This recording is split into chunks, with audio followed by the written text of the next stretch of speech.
Elisa sudah ada lebih kurang 10 tahun sebagai murid Elia, sebagai murid yang setia. 10 tahun dia menjadi murid Nabi Elia. Tapi tiba saatnya, saat Tuhan hendak menaikkan Elia ke surga. Dalam angin badai, Elia dan Elisa sedang berjalan dari Gilgal. Ayat 2, 3, 4 dikatakan sampai 5 dan 6. Di sini ada 3 kali Tuhan Elia, maksud saya, berkata pada Elisa, bagaimana supaya Elisa meninggalkan Elia. Pertama dia berkata, baiklah, tinggallah di sini, sebab Tuhan menyuruh aku ke Betel. Kedua, Nabi Elia berkata, baiklah, tinggal di sini, sebab Tuhan menyuruh aku ke Jericho. Ketiga, baiklah, tinggal di sini, sebab Tuhan menyuruh aku ke Sungai Jordan.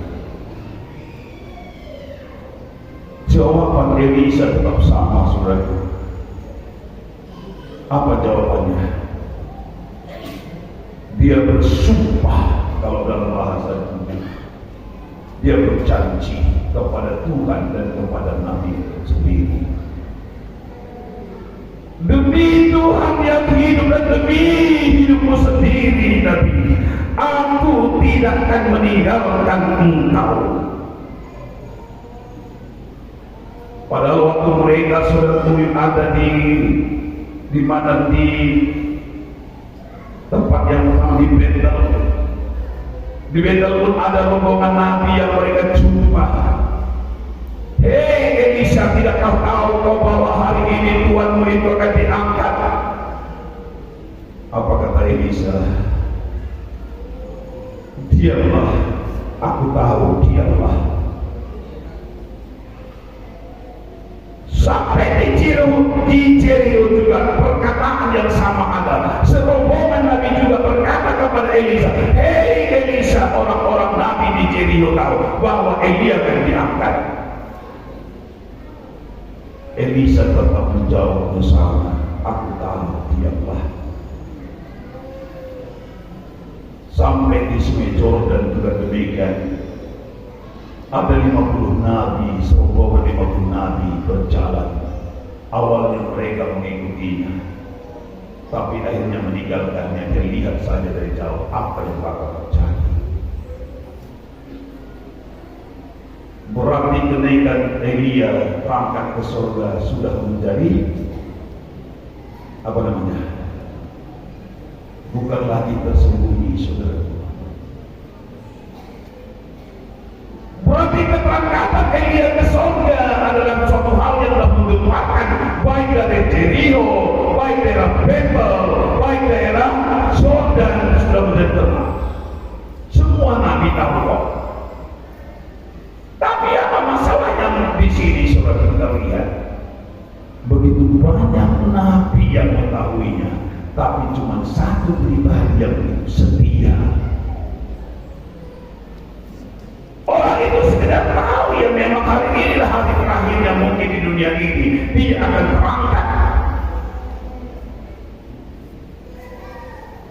Oh, mungkin hari ini dia akan pergi ke surga, memang itulah cara naiknya. Tidak ada satu harapan apapun yang dia miliki dalam hatinya. Tapi mengapa saudara kira-kira Elisa begitu takut mengikuti Elia? Karena dia punya satu harapan. Harapan inilah yang memberikan satu komitmen bagi Elisa untuk setia mengikut tuannya. Bahkan bukan hanya Tuhan dia dalam hatinya, sebagai bapaknya sendiri. Seolah-olah kita lihat dari Gilgal itu, saudara, apalah tujuan mereka dari Gilgal ke Jericho, dari Jericho ke Betel, dari sana ke tempat yang lain. Apalah tujuan ini mungkin tetapi kita.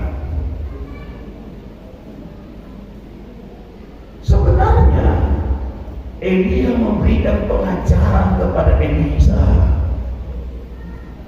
Apa yang harus dia miliki di dalam kehidupannya sebagai hamba Allah yang akan bekerja untuk Tuhan, yang meneruskan pekerjaan yang akan dia lakukan. Dia mulai dari Gilgal. Tentu saudara semua sudah tahu, Gilgal itu adalah satu tempat yang luar biasa bagi umat Tuhan bangsa Israel. Kenapa? Karena disinilah kita ingat kelepasan Israel mulai dari Mesir. Tempat inilah awalnya keluar dari padang gurun. Tempat ini keluar dari padang gurun. Di Gilgal inilah mereka dilepaskan dari segala cara Mesir. Di Gilgal mulai mereka dikuduskan kembali. Sehingga segala dosa-dosa dari Mesir semua ditanggalkan di sana. Dia dikuduskan, disucikan kembali melalui sunat. Di Gilgal sebagai markas bangsa Israel. Dari Gilgal inilah saudaraku dia mulai mencapai apa yang dijanjikan oleh Tuhan kepada umatnya tentang anak-anak. Mereka berposko istilah sekarang di Gilgal. Gilgal lah tempat berhentinya roti manna terakhir. Di situlah bangsa Israel mulai memecah berkat Tuhan dari hasil bumi. Hal ini perlu diingat sebagai umat Tuhan, sebagai penerus regenerasi ke depan, supaya tahu apa yang dirindukan, dibutuhkan oleh Tuhan nomor satu apa. Benar sebagaimana dalam pujian tajul diingatkan, banyak gereja, banyak merek yang sama, tapi tidak sama semua. Elia takut nanti generasi berikutnya akan bergeser tanpa mengikut bagaimana sejarah. Tapi kita tidak berpegang pada sejarah, tetapi ingat bagaimana kebaikan Tuhan pada janji-janji Allah yang kita harus capai, saudara. Sidang ini juga punya janji Tuhan yang masih banyak yang kita harus capai. Saya sering dengar dulu sabda Tuhan, masih kita bergabung dulu, masih Bapak Rektor Munte pun dulu masih hidup. Apa katanya? Tuhan mau pakai gereja ini menjadi berkat bagi bangsa-bangsa. Dari mana kita mulai mencapainya ini, saudara?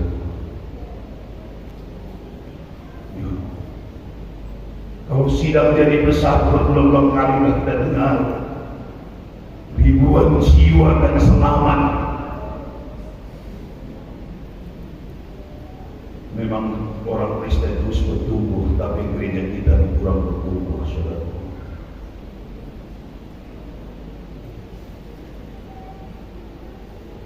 Masih ingatkah saudara saya dalam apa yang dijanjikan oleh Allah ini?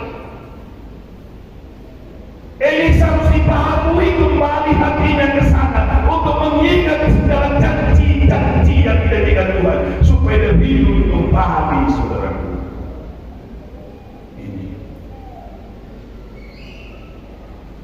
Kedua tempat yang dikunjungi tadi apa? Betel. Apa arti Betel? Rumah Allah.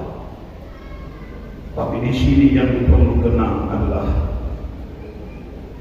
wilayah Betel ini adalah satu kota yang kecil di sana, itu satu kota yang kedua yang ditaklukkan oleh Israel. Kalau tidak salah dari Gilgal tadi sudah ada 31 bangsa yang ditaklukkan oleh Joshua, berpusat di Gilgal. Dari sana pengaturan prajurit ke seluruh penjuru ke 31 negara itu. Kota kedua yang ditaklukkan adalah kota Ai. Joshua menyuruh mereka mengintainya. Apa kata pengintai? Kota itu sangat kecil sekali. Untuk itu maka Tuanku tak usah banyak tentara kita kirim sana, cukup 2.000 orang saja. karena kota itu kecil. Joshua pun mempersiapkan prajurit sebanyak 3.000 kalau tidak salah. Tapi apa terjadi saudara? Ada puluhan prajurit daripada Israel yang terbunuh mati. Joshua menangis, dia koyakkan jubahnya, dia menangis. Untuk inikah kau panggil kami keluar dari Mesir Tuhan, supaya kami dipermalukan oleh musuh kami? Kota apa namanya itu? Kota Ai. Ai ini adalah sebelah dengan Betel. Memang Betel ini banyak janji di sana. Abraham ada berjanji di Betel, Yakub berjanji di Betel. Memulai semua rencananya. Maka Elisa pun ke sana. Tapi apa kata Tuhan jawab kepada Joshua? Ada dosa di tengah-tengah kamu. Bagaimanapun saudara, kalau dosa tidak dipelihara di tengah-tengah kesidangnya, itu tidak akan pernah membawa kemenangan bagi kita. Sekalipun musuh yang kecil, sekalipun musuh mungkin tidak seberapa kita rasa, tapi itu bisa menggagalkan saudara dan saya, menggagalkan kita mencapai apa yang dijanjikan oleh Tuhan kita. Kita bisa dipermalukan, saudara. Ya. Tapi kapan dosa itu diselesaikan? Kenapa di sana butuh Tuhan, diingatkan Tuhan? Bagaimana pentingnya saudara kita mentaati apa yang dikatakan Tuhan. Harus kita mengerjakan apa yang dikatakan Tuhan. Kadang-kadang perintah Tuhan itu memang tidak sesuai dengan pikiran kita, saudara. Bayangkan saudaraku, bangsa Israel sudah 40 tahun ada di padang gurun, tidak bercocok tanam. Kalau secara ekonomi saya yakin mereka sudah mulai ekonomi yang mungkin tidak kuat lagi. Kalau secara pakaian pasti pakaian mereka sudah mulai agak rusak. Tapi itulah mujizatnya Tuhan, pakaian 40 tahun gak rusak-rusak. Sandal 40 tahun gak putus-putus. Luar biasa. Maka tergiurlah keluarga Akad untuk mengambil jarahan yang baik-baik, saudara. Nah, Akad ini kita mungkin ada kesempatan ini. Kalau ikut kita ini mungkin lebih parah dari Akad, kan? Karena Tuhan katakan emas, perak, tembaga dan besi itu khususkan untuk Tuhan. Di luar itu harus dibakar semua. Kecuali emas, perak, dan tembaga dan besi itu khususkan untuk Tuhan. Jadi kalau ada berhala nanti emas, perak, tembaga, besi, jangan jual ke bodoh, simpan saja, pelihara, jual ke gereja.